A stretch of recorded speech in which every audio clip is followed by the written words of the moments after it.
Have been clicked Looks like we're approaching live liveness. from the Do the Work Studios, Do we have a studio? I don't sponsored think we have a by studio. We have studios Taco plural. Tuesday. Yes, every day is Taco Tuesday.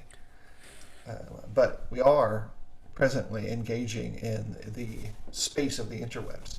So, in just a little while, Terry and I will continue our conversation about the work of evangelism. There we are. I know, isn't that special? That's crazy. Yeah. But before we do that, Terry, how are you doing today? I'm actually pretty good, man. How are you doing? I'm doing all right. The weather's starting to truly spring a little bit. There's been some great work done in our county and cleanup from the storms. The tornadoes pulled through at about a mile-wide swath through a big chunk of the community, and a number of folks in this area have pitched in and really started to make a big difference there. Yes, our schools are still closed and will be for a little while. Some of the infrastructure for our community's education system was torn up quite a bit by the tornado as it pulled through. Yeah, your high school got nailed pretty hard. Yeah, one of the high schools, we've got 3 in the county that are connected together. The tornado kind of went right next to it. But Is that your kids' school or your kids at Sharpsburg?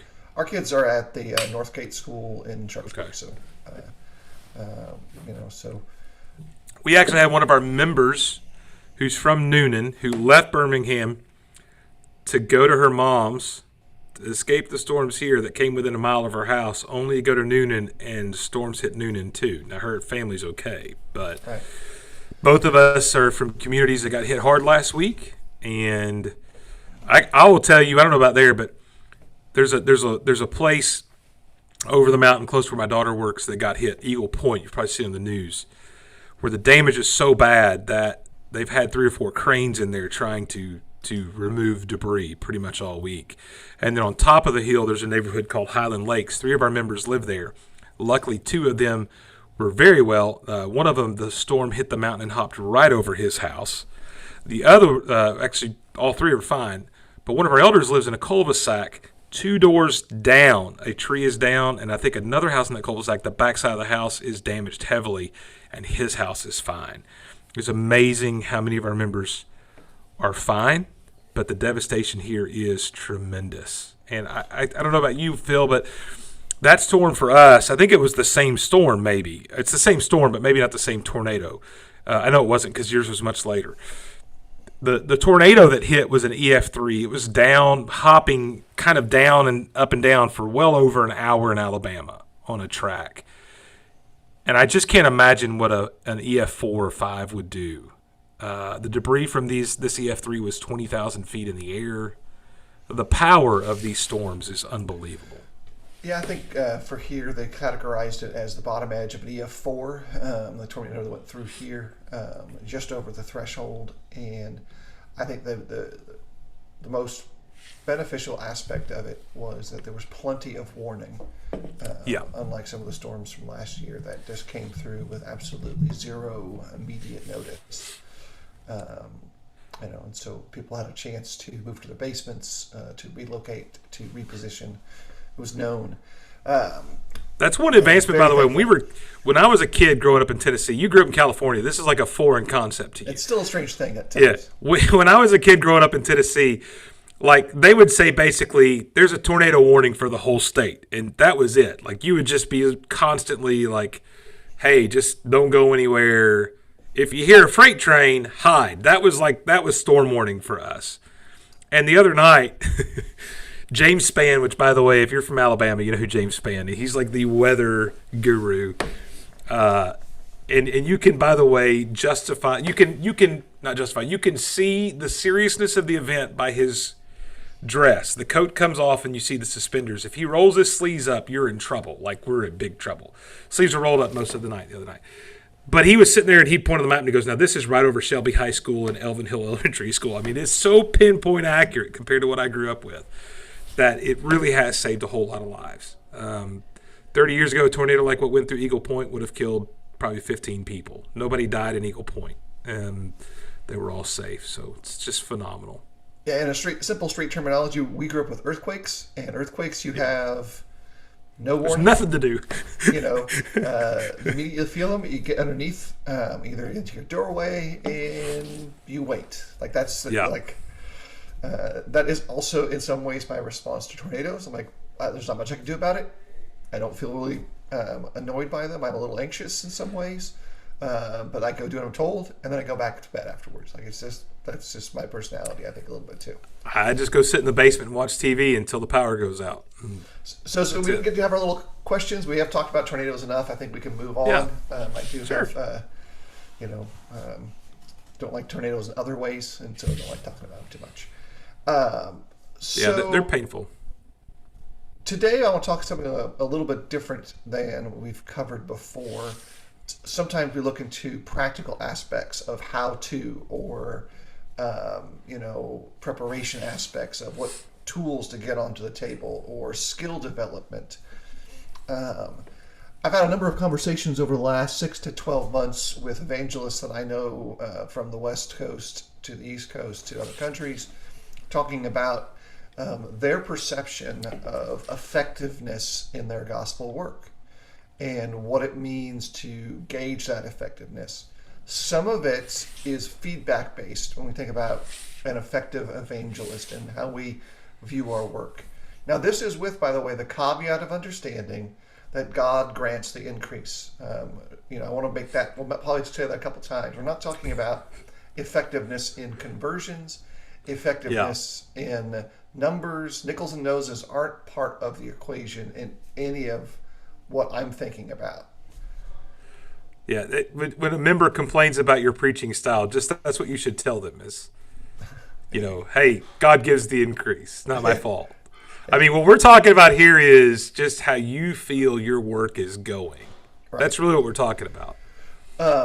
And by the way, for a second little clarification, these include individuals whose circumstances have been all over the board.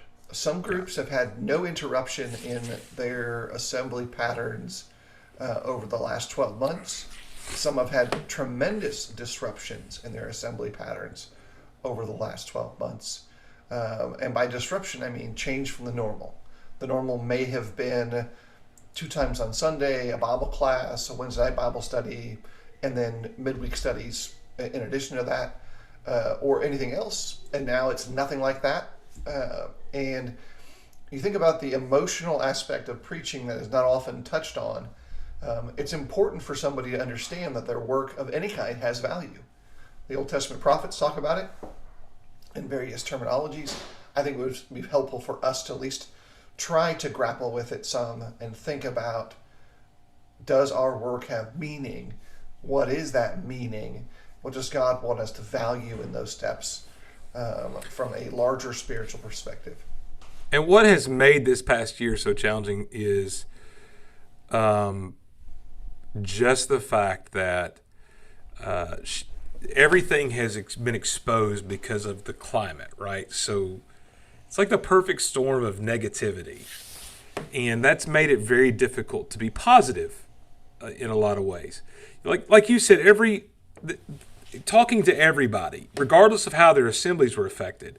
I think one of the things that's interesting to people I've talked to feel, regardless of how they've handled COVID in the assemblies and all that stuff, every congregation has had an emotional reaction to this that has caused a heightened sense of difficulty compared to a normal year. So that has then, in turn, brought down that pressure on a lot of people, church leaders specifically.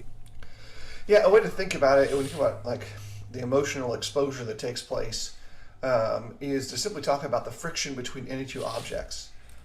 With enough friction and enough pressure, things that were once rough get ground to smooth. And things that were once smooth, get the flaws that are underneath those things that are now smooth get exposed and they crack and become rough again. Right. I think that has definitely happened in the leadership spaces of congregations. And by leadership spaces, I'm talking about however those congregations are arranging themselves to determine what do we do. Shepherds, evangelists, deacons, members, all of them with their various levels of input have really seen that kind of exposure take place. And so again, for the evangelist, which is the narrow typical focus of our group, in our discussions. How do we manage that? How do we evaluate that? How do we express it in a way to think through, hey, is what I'm doing creating the same amount of substantial good that I desire spiritually, ethically, in that realm? And so one of the first things I want to think about is from a context of how does God want me to approach how I value my work? And since Ed was joining late, I'll reiterate a statement which I kind of packeted in part for these kind of questions. We're not talking about the increase that God gives. This is not about nickels and noses in those contexts. It's about value that is God defined on the personal attributes of the work that I do as an individual. You can also think about it this way: finding your right space. Not all of us are suited for every single place. I've traveled overseas some, not as much as others, but more than some who have never done it. Obviously, not everyone travels well. Like, they just don't. We've got some friends who are visiting their kids, and their son-in-law is preaching overseas. And I look at it and go, I could go visit over there. I could even preach over there. And Jill looked at it and goes, nope. Not happening. You married the wrong girl for that, Philip. Well, that's about where they're at. They're in what we would consider a third world context. Now, a different country, different places, absolutely, no problem, no issue. Not everybody is suited, and it's perfectly fine. And so effectiveness in part includes making sure that you've made the independent decisions to be in the right place for what you're competent at or good at or capable with. And that will change over time.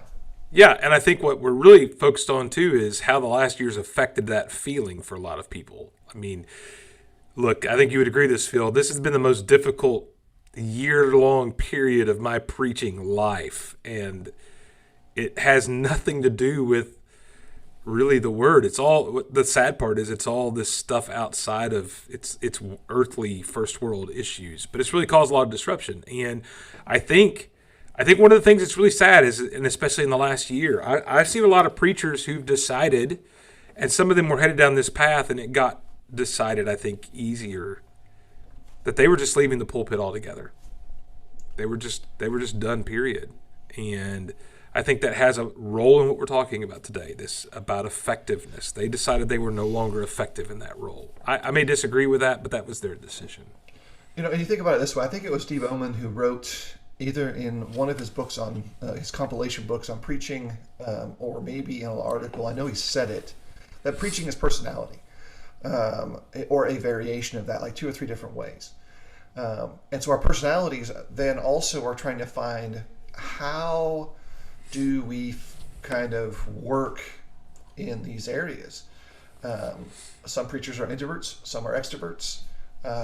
You can determine who Terry and I are pretty quickly, and that's made it difficult. All I know is on those enneagrams, ours starts with E. I'm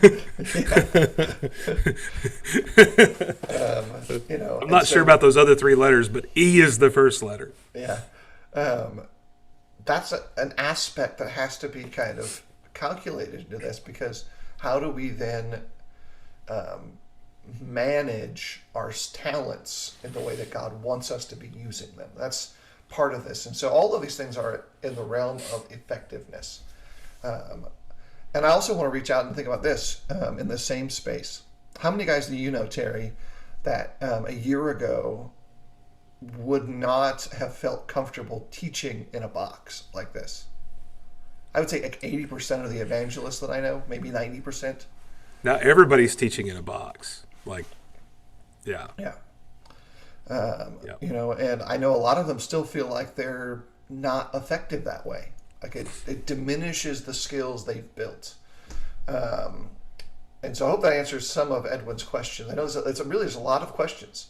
And if folks have comments of like, this is my perception, I've got a few things I want to put at the close of our conversation of things that we can do as brothers and sisters to encourage each other so that people's effectiveness gets acknowledged, and I think that's part of this process, because one of the key things biblically is to think about the instances where God's spokespeople found themselves feeling ineffective. God's general response was, "You don't know, but you're not alone." Yeah. And I think that that's the key solve. But I'm going to put some suggestions of that towards the end of our conversation, and so kind of scoot that off. So talent-wise, use-wise, with that big shift, when we're talking about being effective, and what about our effectiveness?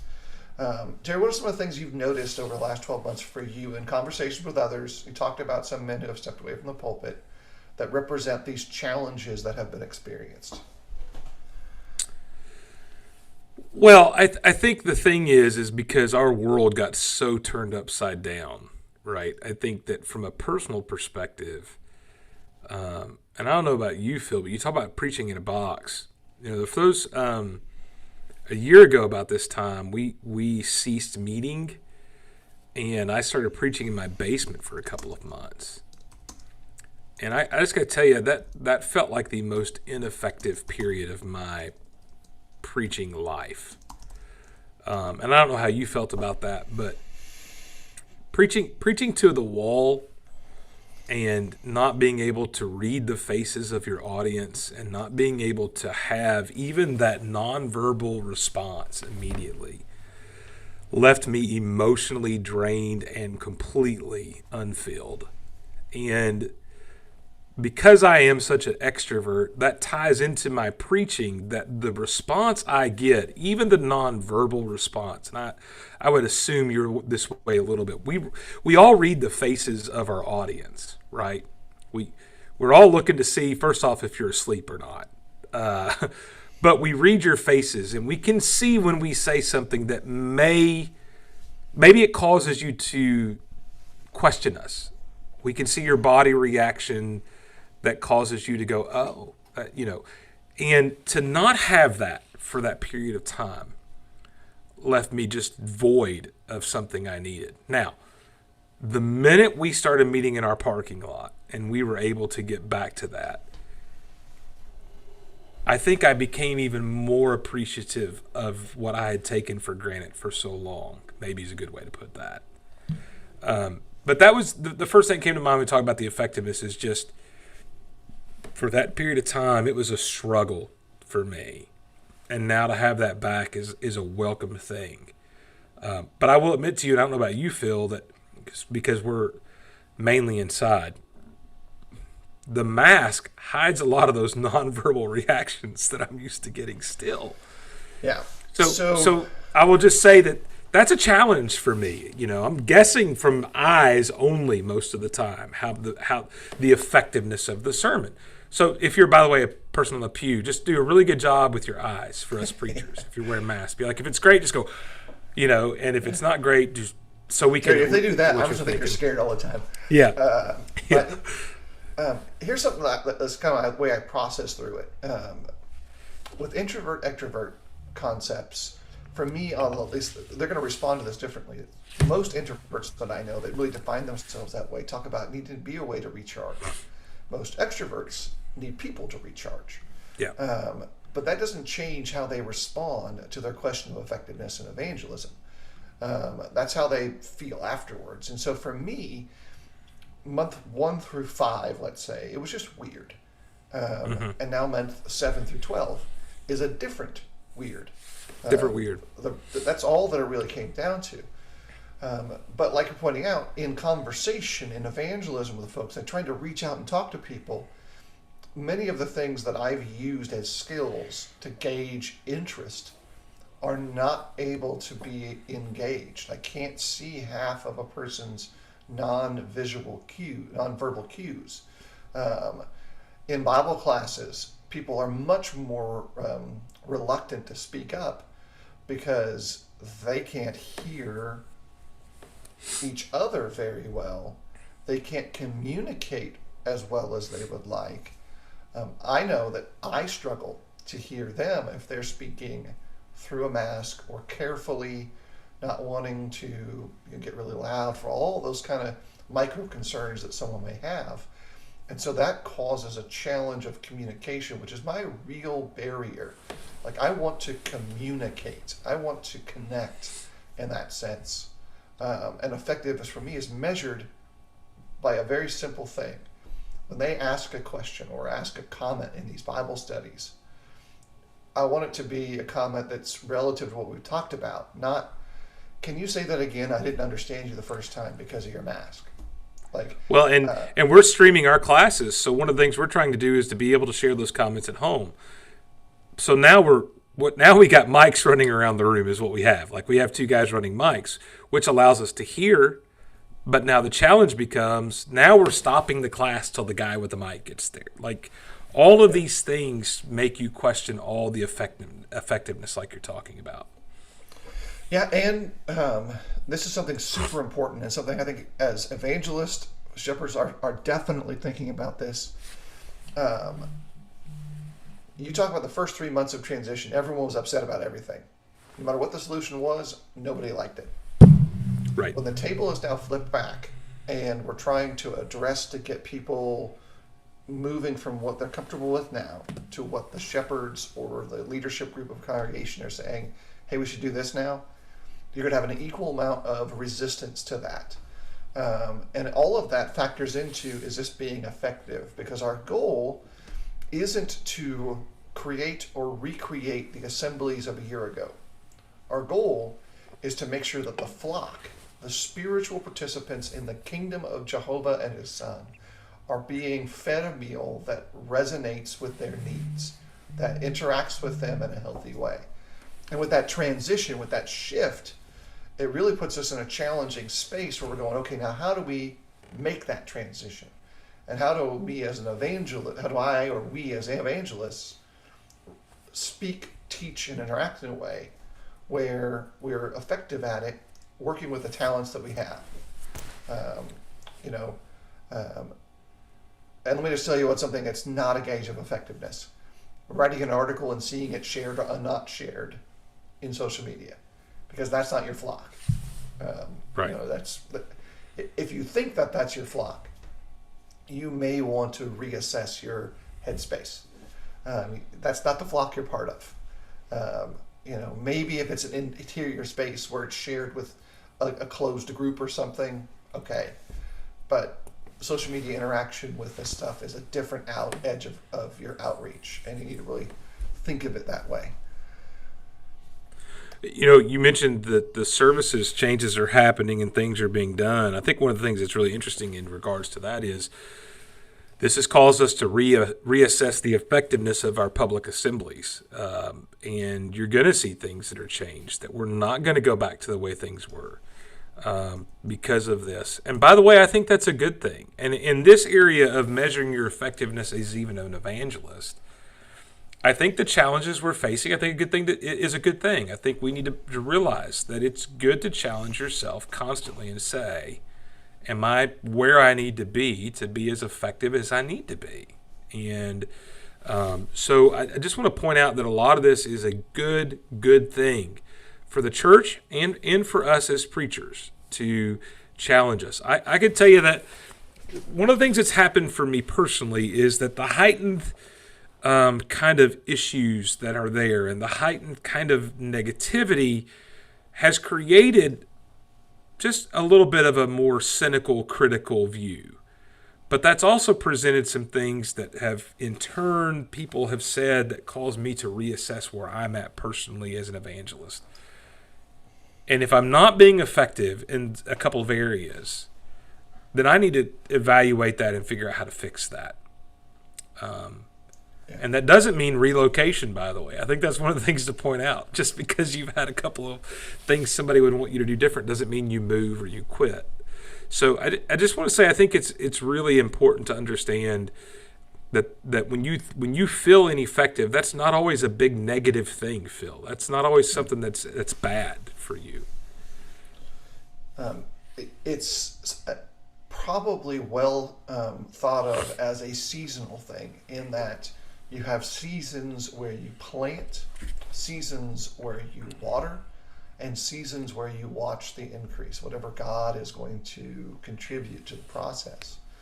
And so kind of trying to be thoughtful about that is a reminder to start thinking through, okay, now how do we allow ourselves both the internal space to think through that and then encourage our brethren who may be struggling? Because, like Evan pointed out, I guess Noah probably felt less than effective across the board. If you're thinking about it as an emotional standpoint, you think about some of the major prophets who were consistently rejected. If you move past the prophets that led to kings and the prophets that spoke into the prophets that speak to kings, they are increasingly marginalized. That's why in Revelation 16:6, it speaks about the blood of the prophets. That's why Jesus talks about it. That's why you have the texts in the parable teaching context of Jesus to talk about his treatment of the vineyard and the tenant narrative. So you have all of that kind of says, okay, now what do we do? How do we address this? Number one is to really invest in interacting with people who you're engaged with spiritually. Talk to them. Stay a little extra after services.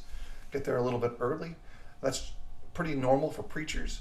But try to turn off your preacher switch for a second and just talk to people and engage with them, and get that connection in the spaces that are available.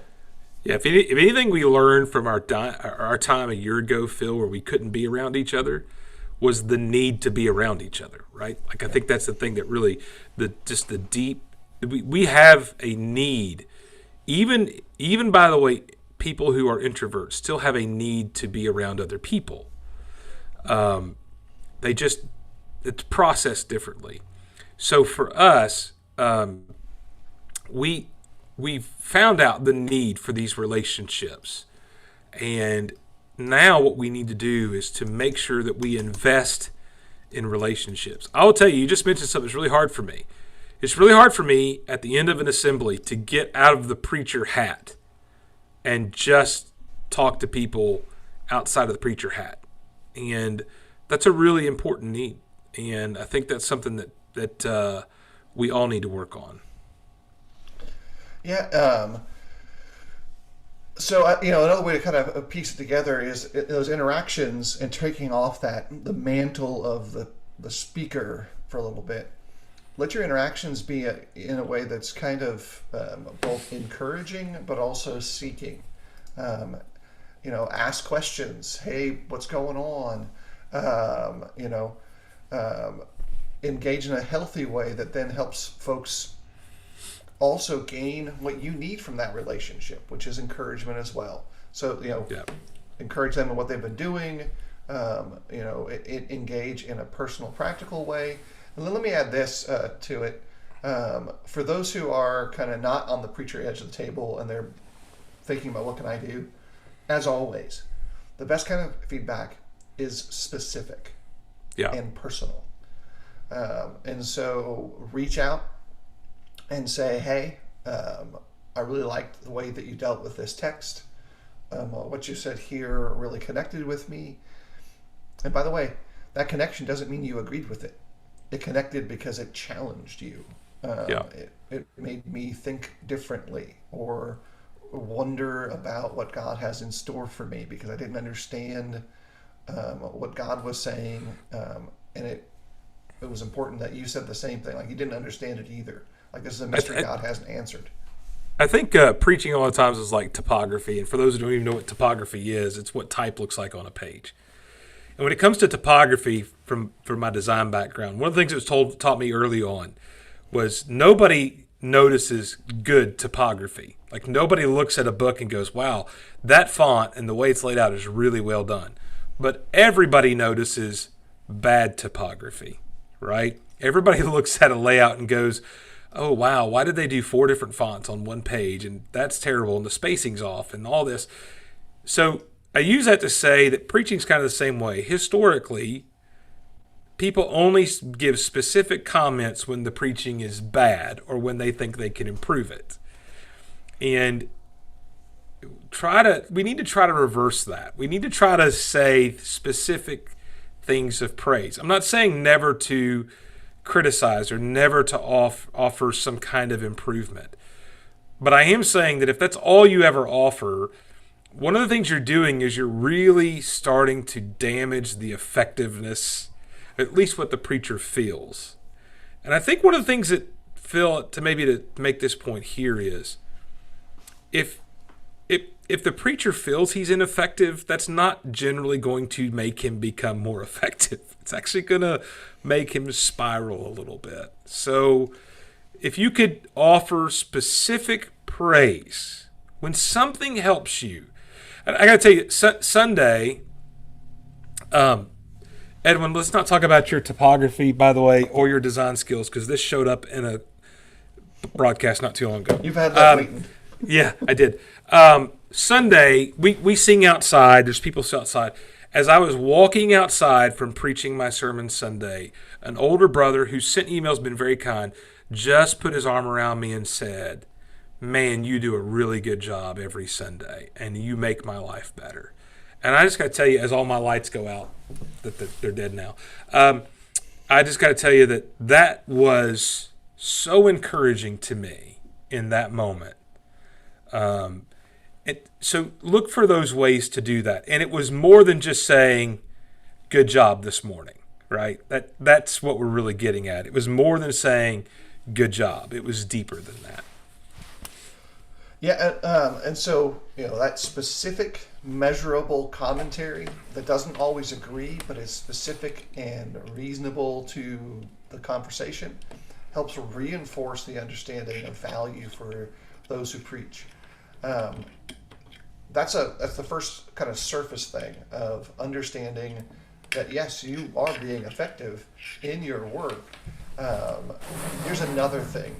It is kind of going deeper. It's important for us to understand that a lot of this is rooted in the fear-based mechanic of how preachers see their relationship to a group that doesn't accept them. And so be more inclusive in how you view the parts of the family of God you're part of. Obviously, I'm saying, make sure that preacher feels like he and his family are part of the local family. But do it in a way that makes it, that's not where, I'm not just pulling you in because you're the preacher. Do that with everybody in the congregation, because as much as the evangelist may feel like he's not being effective in his faith, so will every other single member, including the shepherds. And so learn to be inclusive in the way that you think about that family, that every part of that family really belongs there. And that will definitely allow these seasons of question to be survivable, and no longer just be survivable, but moments where great growth can take place. And so that's the next aspect of moving closer to the heart of what Edwin pointed out. What's the goal? The goal is recognizing that God values the work that's being done. And while we try to figure out, where do I need to do that work? Where does God need me to be? What does God need me to be using my talents for in the kingdom? Yeah. Relationships, I think, ties into this so much, Phil, in giving value to each other, practicing Philippians 2, where you're putting each other above your own needs. all of that rolls into this, right? I think that's a big, huge thing. From the preacher's perspective, treat him as a member of the flock, not just the preacher. All of that rolls into this. If you're the preacher, treat all the members the same. Don't have your favorites. It all rolls in together. It's all part of it, And I think that just goes a long way. Yeah, and I think the last step to this, again, there's probably some practical things we can add to this, is just recognizing your value is found in your relationship to your king.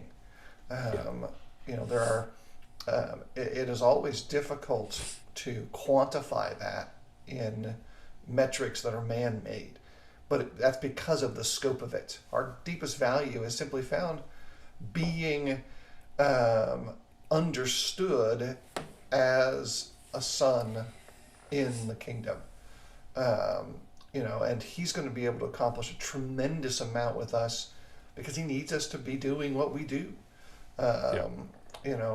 he's part of the largest part of this, but it's also the one that we, for all kinds of difficult or simple reasons, don't cling to. We don't cling to our identity in that relationship. We forget our adoption. Our adoption seems limited or invalid. And sometimes we invalidate ourselves because we run too close to the edge of the world. We scrape off part of whom we are on that guardrail and kind of act like nothing happened.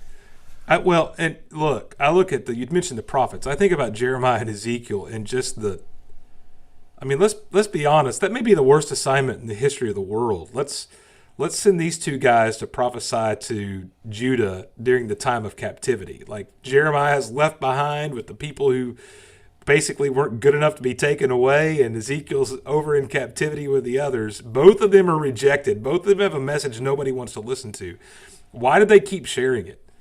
It was because they were just serving God. I mean, at the end of the day, that was their fuel. That was their fire. They knew what they were doing was serving the King. Because quite frankly, especially Jeremiah, he talks about that fire burning within him because he was going to be quiet. But that fire burning within him was directly tied to God. That's what it was tied to. It wasn't tied to the people. The people didn't want anything to do with it. The people wanted to kill him. They wanted to get rid of him.